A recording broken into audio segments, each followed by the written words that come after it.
அக்கா கைப்பக்குவத்துக்கு மாமா எப்பயுமே அடிமை தான். இன்னைக்கு வேற நல்லா மழை பெஞ்சுதா, சரி ஓகே உடனே ஓடி போய் 1/2 கிலோ சிக்கன் வாங்கிட்டு வந்தேன். 65 செய்யலான்னு. எல்லாருக்குமே தெரிஞ்ச ரெசிபி தான். இருந்தாலும் என்னோட ஸ்டைல்ல நான் எப்படி செய்வேன்னு உங்களுக்கு நான் சொல்றேன்.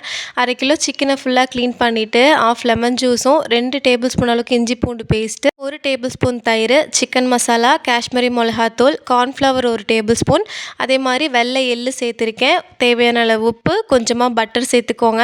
பட்டர் சேர்த்து மேக்னேட் பண்ணும்போது சிக்கன் நல்லா ஜூஸியாக சூப்பராக இருக்கும். நல்லா மேக்னேட் பண்ணி ஒரு 1 ஹவருக்கு அதை அப்படியே டிஸ்டர்ப் பண்ணாமல் வச்சுருங்க. 1 hour later. இப்போ சிக்கன் நல்லா ஊறியிருக்கு.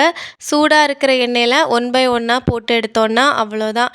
இது ஒரு 15 நிமிஷம் மட்டுமே குக் பண்ணுங்கள். அதுக்கு மேலே குக் பண்ணால் ரொம்ப ஹார்டாகிடும், ஜூஸியாக இருக்காது. பார்க்குறதுக்கே எவ்வளோ கலர்ஃபுல்லாக இருக்குல்ல. எங்கள் வீட்டில் எல்லாருக்குமே பிடிச்சிருந்தது. என் ஹஸ்பண்ட் 2 பீஸ் மட்டும் போதும்னு சொல்லிட்டு முக்கால்வாசி அவர் தான் சாப்பிட்டு காலி பண்ணார். நீங்களும் வீட்டில் ட்ரை பண்ணி பாருங்கள். சிக்கன் எந்த அளவுக்கு சாஃப்டாக வெந்திருக்கு பார்த்தீங்களா? நாளைக்கு அடுத்த வ்ளாகில் பார்க்குறேன் உங்களை. பாய்.